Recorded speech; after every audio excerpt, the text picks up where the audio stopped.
Okay, ladies and gentlemen, happy Phase 2 launch. We got a lot to talk about today with some changes inside of Battlegrounds, a huge discussion about the new Stranglethorn PvP event, mounts, profession tips, so much more. My name is Sky from the Comeback Is. This is your season of Discovery News. Grab a cup of coffee, sit down. We got a lot to discuss. By the way, if you're interested in leveling up efficiently and finding your runes quickly and painlessly as possible, check out in the description below our Rested XP link. Not only by doing this, you support the channel, but you gain direct benefits as well. It's literally the best guide out there for World of Warcraft. I promise, won't be disappointed. Okay, ladies and gentlemen, it seems like all of us can officially rejoice and thank all the players who go out there and do the hard work and doing all the discovering. That's right, because it's official. All the runes inside of Season Discovery Phase 2 have been found.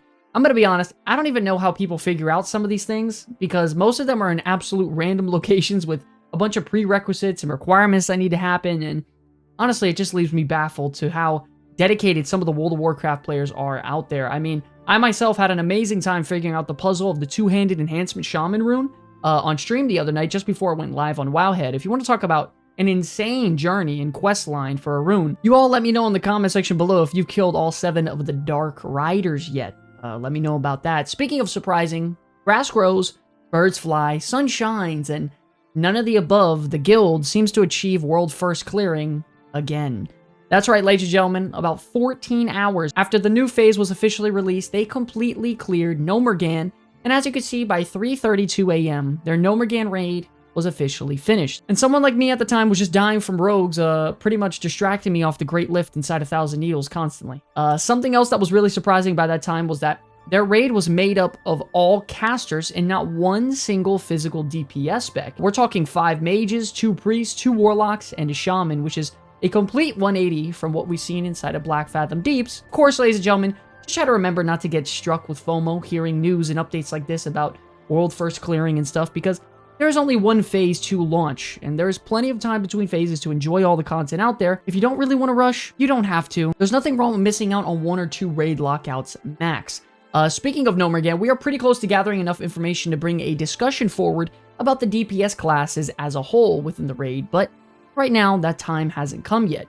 We do, however, have the top 15 overall DPS specs, and a lot of them on here are really surprising. As you can see, the top 15 DPS made up of a lot of similar classes down the line, including 4 out of the top 5 being melee hunters, which once again leads me to believe that this class spec is going to get nerfed. 3 Shadow Priests in the top 15, 3 Fire Mages, 3 Assassination Rogues, 1 Elemental Shaman, and 1 Destruction Warlock. Now, I know this is incredibly early top 15 DPS chart, as a vast majority of players aren't even level 40 yet, but it is still very interesting to see where the, fastest levelers are performing right now in terms of their individual spec. I gotta say, personally, the biggest surprise for me has to be Shadow Priests in the top 3 DPS in the world, considering the fact that they were bottom of the barrel the entire first phase. So if you're a Shadow Priest out there, it looks like your time has officially arrived. We will be diving deeper into this in our next news video, so keep an eye out for that as well. Now, before we dive into the main headline of today, ladies and gentlemen, I think everyone just needs to try and take a deep breath when it comes to bugs and kinks within the system that is inside of Phase 2 as a whole right now. Just try to remember, we are days within the launch being active, so I promise you, the developers are hard at work to try and fix and iron out all the details to make sure we have the most enjoyable experience out there. I'm seeing so many crazy topics over on the forums and Reddit, with even people titling some of their articles, "How could you, Blizzard?" when asking about the fishing quest line from Nat Pagel. My point is, just try to take a deep breath and understand everyone's doing their very best, and this is a first time for everyone, including Blizzard developers, when it comes to Season of Discovery. It looks like also it was confirmed over the last few days that the damage reduction within Battlegrounds that we received a few months ago was removed and is now replaced with increased health overall for players. If you didn't know, Blizzard gave a hotfix toward players in December inside of Battlegrounds that gave us a 20% damage reduction against other players, and it seems like the community was pretty split because it was very similar to bringing almost like PvP resilience inside of Classic World of Warcraft, which turned off a lot of the player base. Now, if you're asking me personally, I thought it was a really good change, and I thought it was a good move because, let's be honest, the damage we're starting to deal is getting a little crazy, but already users reported that the damage reduction has been removed in Battlegrounds, and player health has been increased by 20% instead. Now, as you can see on screen here, this actually seems to be accurate, as many players have noticed their damage numbers in Battlegrounds are matching the damage they deal in the open world, and their health is drastically increased. Also, it seems like a lot of people are agreeing with this change, stating that it's a good change and it makes healers less oppressive, And other comments such as, I would prefer a burst meta rather than a healer battles within Season of Discovery Battlegrounds right now. Then you have the other end of the spectrum stating, personally, I think damage reduction is better than the 20% health because the health only applies when you're above your normal health pool. The damage reduction works all the time. Now here's the thing, I could definitely see both sides of the argument because I know for a fact when people hear that players get damage reduction within PvP, they start to freak out a little bit. But man, I gotta tell you, ladies and gentlemen, getting hit over the head with a Star Surge and a couple of range attacks from other classes for over like half my HP within a second or two definitely doesn't feel good. And I don't think adding health will really make it better. In my opinion, the 20% health doesn't really do anything. Let me know what you guys think about it in the comment section below, whether you're for the 20% damage reduction or would you rather have the bonus HP. Let me hear about it. But okay, ladies and gentlemen, it seems like we officially got our first hotfix for Phase 2 of Season of Discovery, and it goes toward the Blood Moon event. Now, right off the bat, I think we all could have guessed a free-for-all inside of Stranglethorn Vale was probably going to be a disaster at first when it comes to holding down the exploits and how the PvP event would actually play out and work, and it seems that we were right about that. Before this hotfix, some of the speed levelers and players who were exploiting the fact that they could continuously farm tokens by repeatedly killing people within graveyards over and over and over again, it actually allowed them to acquire all of their epics, their mounts, and anything else they were really interested in at the PvP vendor within 24 to 36 hours or so of the event being active. As you can see on screen here, Zaryu and a ton of other players were actually getting repeatedly killed while they were actually trying to farm as many blood tokens as well during the time. It seems that Blizzard actually picked up quickly on this behavior, and within about roughly a day, they released a hotfix for the PvP event. They stated that this fix will actually make players who recently resurrected be worth nothing now for other players for 1 minute, and this will prevent players from camping at the graveyard and just constantly killing each other over and over and exploiting the event. They also cleaned it up to where you can see if an enemy player has the debuff now, also emphasizing the fact that you could resurrect instantly for free at any spirit healer, and additionally respawn at all the chained spirits within the zone as well. So you can die, corpse run to a chained spirit, resurrect for free with no res sickness. Now, I do think it's obvious the fact that dying inside of the PvP event is normal, but it feels horrible to have to run around and find a chain harvest to resurrect unless you get camped. Because let's be honest here, no one wants to waste time being dead. Everyone just wants to kill each other and have some fun, and it seems I'm not the only one who has this same thought. Now, players are even taking to the forums and Reddit and stating that the Blood Moon exploitation from players, they should have their epic items revoked because they abused the game system when it was in an infant state, and at the moment they were exploiting it rather than bug reporting and not playing the game to how the designers intended it to, and it's ridiculous and unhealthy for the player base. Stating, having a bunch of people from the very first 24 hours have the best items in the game that will dominate all of the zones and raid content will surely be healthy for the game. By the way, they were being sarcastic. And to be honest, ladies and gentlemen, I do have to agree. Right now, it's a really, really tough week to be a Blizzard developer because everyone's looking to you to solve all the problems. But, I mean, let's be honest here. Obviously, all these players getting the epic gear and mounts within 24 hours was not intended from the Blizzard developers. And in my opinion, seems a little BS that they even were allowed to do this. But then on the other hand, what are the developers really going to do? Are they going to wipe their gear, take away all the epics they just got? The only issue is now that all these players that acquired their gear the exploitative way simply have a massive advantage over players who now have to grind it out the normal way. So now, simply put, it's not fair, and it's a very big problem. Let me know what you guys think about it in the comment section below because I'm really, really curious to hear your thoughts and potential solutions a big problem like this. Now, rather than just sit here and bash on the STV event, we actually have some ways to improve it through going through the forums, Reddit, and community comments to make it a really good world PvP experience. Things such as Stranglethorn Vale having a vast amount increased random respawn points, so there's no such thing as deathballing, graveyard camping, win trading, etc. And it seems that the developers are taking notice of all these suggestions and even liking some of the tweets directed to them over on Twitter. My personal favorite suggestion actually being that if you die during the event, you get instantly spawned in the air at a random location in the zone with a goblin glider buff so you can slow fall to a directed location of your choosing.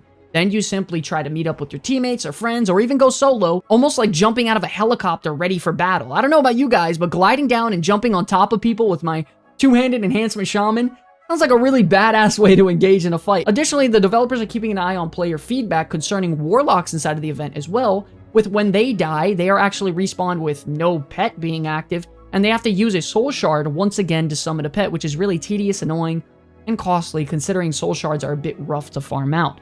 Other than that though, the PvP event is absolute insanity, and it's a really, really risky move from the developers to add something like this.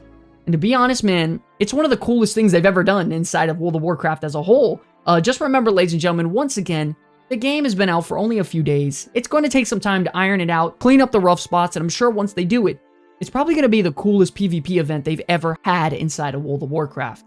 Moving on, if you're having trouble leveling inside of Season of Discovery's second phase, don't forget to actually go acquire the brand new sleeping bag. Now, I'm not going to lie, the questline for acquiring this is a little bit tedious, and you do have to run around the world, which does take some time, but man, oh man, is it worth it. This will actually give you a 3% experience buff, which is a little bit minor, but additionally, you acquire what is called a student fodder, which gives you 4 bars of rested experience points, and you get up to 8 of them. So that allows you to have up to 24 bars of rested XP. And the entire quest line will also give you a little bit more than half a level as well. And for the cherry on top, you get a 12-slot bag also. So ladies and gentlemen, I think it's obvious. If you're in between leveling zones or sick of dungeons and grinding out levels or something like that and just want to listen to some music, definitely go check out this quest line. It's very, very valuable and worth it. Additionally, to players' surprise, it seems that mount prices were increased back to the normal prices after the maintenance just a few days ago. Now, if you aren't aware, Blizzard actually reduced the level 40 mount cost in training by 50% inside of Season of Mastery, but it seems like that's not going to be the case anymore for Season of Discovery. So the cost went back to normal. As you can see on screen here, the before, with your mount costing roughly 36 gold, and the training costing 9 gold, equating out to about 45G, the now after being your mount costing 72 gold, and your riding skill now being 18 gold, equating out to 90G total. So hopefully, ladies and gentlemen, you saved up some coin in the first phase and didn't blow it on a bunch of gear in the auction house. And some other minor confirmations, speaking of blowing gold, if you made the mistake of getting the wrong BFD Void Trinket from the Pearl drop off Akuma in the first phase, you can actually spend 75 gold to recomplete the quest and choose a brand new reward. Agrid actually states that the Void Trinket is in the Lost and Found vendor inside of Booty Bay, with the biggest caveat being obviously the gold cost, and you can make the transaction over by Rick's Sizzix at the location on screen here. Additionally, if you're looking for the upgraded PvP trinket that will remove CC from all sources on your character, it seems that it is available to those who are rank 5 in PvP. They actually added this to the patch and is currently live on Season of Discovery Realm, so if you're a big PvPer, it looks like you have an additional item to grind towards to really have an edge over the other players. And finally, ladies and gentlemen, for our news, we have a quick graph displaying all the different ways to unlock 225 profession skills inside of SOD. So you can see all the locations for your primary professions for Alliance and Horde on screen here. And then finally, for secondary professions, instead of having your typical trainer level you up, you actually have to go seek out the vendor in the world that sells the tomb for the expert level skill, and those are on screen here for cooking, first aid, and fishing for Alliance and Horde also. And just like that, it seems that we're at our community section part of the video, where we take your opinions and comments from below in our comment section, shout them out, and discuss them a little bit. So if you have something in the comment section about Season of Discovery so far in Phase 2, let the developers and the players know about it in the comment section below. First up, we have Gray Shred stating, as a warrior, I've gotten ganked a million times, nerfed, and left behind by my friends that are dungeon spamming. But damn it, I'm gonna stick with it. And that's right, man. Show them what's up by playing the way you want to play. Remember, ladies and gentlemen, don't get FOMO out there and feel pressured to play how other players want to play. Enjoy the game at your own pace, because believe it or not, we're going to be inside of Phase 2 for, I don't know, maybe 3 months. So there's absolutely no need to rush at all to do all the content out there. Take your time, enjoy the journey. I promise you'll find it way more enjoyable that way. I never understood people that would just rush to finish the game and exploit things like the PvP event. I mean, really, to just do what, though? You know, sit around and fight a bunch of level 33 players? I don't know, I guess it's their version of having fun. Moving on, we have CJ Robbie stating, I'm absolutely loving it. Regardless of tuning of a few class abilities, the experience has been incredible. The community and servers feel so alive, and love the new quality of life additions. It's been hands down the best video game experience I've had in a long time. And man, CJ, I gotta agree. I don't know about you guys, and this could come off a little bit dorky, but when World of Warcraft is good and the game is great to log into, I feel like my whole day just gets a little bit brighter. You know, doing chores is easy, going for walks is great, talking to the wife, you know, all these things, and generally just nothing seems to really bother me, because my favorite free time hobby, you know, playing World of Warcraft, is at its peak, and that feels really good when that's the case. I don't know, it could just be me though. We don't have a lot to talk about in the community section of this video, considering this is the very first Phase 2 video, so Let us know about all your comments in the comment section below, and we will get to it next time. Don't forget, ladies and gentlemen, we are streaming now. We are doing almost like a podcast episode talk show on all things Season of Discovery, and we put some serious quality and effort into making these live streams good. So if you want to come on down and just enjoy each other's company and talk all things World of Warcraft, we would love to have you there. If you enjoyed the video, please be sure to like and subscribe to get absolutely flooded with Season of Discovery content. I want to thank you all so much for watching this video. It's an absolute pleasure to be making content for you all. Until the very end, my name is Sky from the Comeback Kids. We'll see you all in the next one. Peace.